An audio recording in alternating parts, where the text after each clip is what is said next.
Cette année, j'inaugure cette chaire Évolution des génomes et développement, dont le thème très général sera d'essayer de comprendre en quoi les développements récents en biologie moléculaire, la compréhension, la lecture de nos génomes, peut nous informer à la fois sur notre développement embryonnaire, et notre évolution.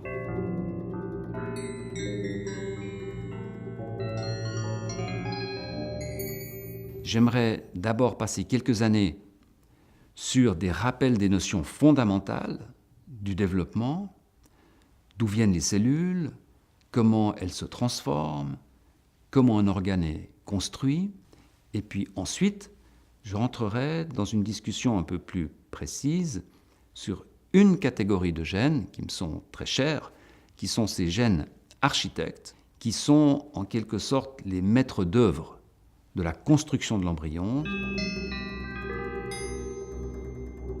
Ce sont des gènes qui dirigent la construction du plan de base, qui vont fixer où se trouve le début, où se trouve la fin, la tête, la queue, où se trouvent les bras, comment va s'organiser la symétrie bilatérale.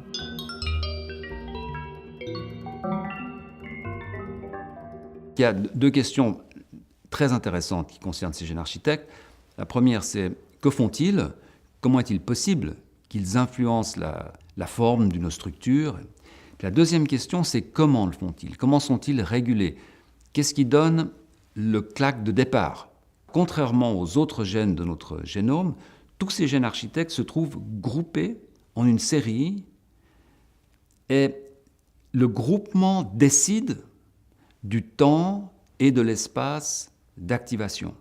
Donc ça commence à une extrémité, un gène est activé, puis un autre, puis un autre, puis un autre. Et ces activations successives vont déterminer de façon successive les structures que l'on a le long de nos axes. Et par conséquent, on peut considérer que l'organisation de ces gènes dans ces segments d'ADN est une sorte de représentation génétique de nos axes corporels.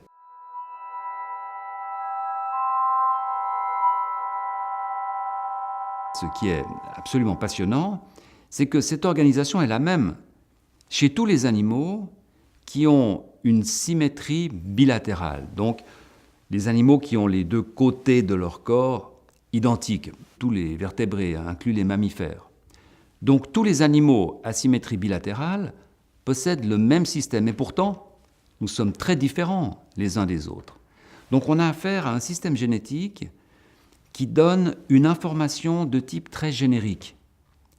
Et cette information de base, qui organise les grands axes, les grandes polarités, va être ensuite lue, interprétée par d'autres systèmes génétiques pour, par-dessus, développer ce qui va être une caractéristique particulière d'un humain, d'un éléphant ou d'un scarabée.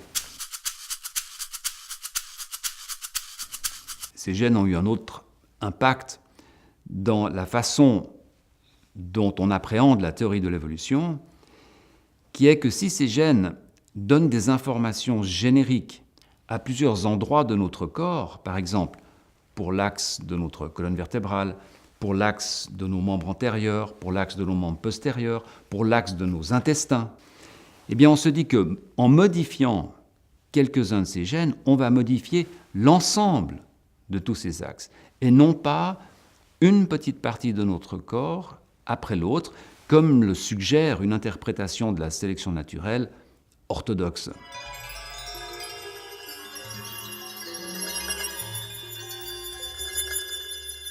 Jusque dans les années 1970, même 1980, on pensait que les changements étaient extrêmement graduels, petits, qu'à chaque gène correspondait une fonction précise et que par conséquent, en faisant du micro-changement d'un gène précis, on allait faire un tout petit changement et sur des centaines de millions d'années, on allait arriver à. Or, aujourd'hui, bien sûr que c'est toujours vrai et que la probablement une grande partie de l'évolution se joue de cette façon. Mais aujourd'hui, on se rend compte qu'il y a certains changements qui vont de facto entraîner d'autres changements parce qu'un gène va avoir des fonctions multiples. Par conséquent, on se repose la question, qui est posée depuis pratiquement un siècle maintenant, qui est: est-ce que certaines transitions évolutives, le passage d'une espèce à une autre, est-ce que certaines transitions n'auraient pas pu être peut-être un peu plus radicales que ce qu'on pense ?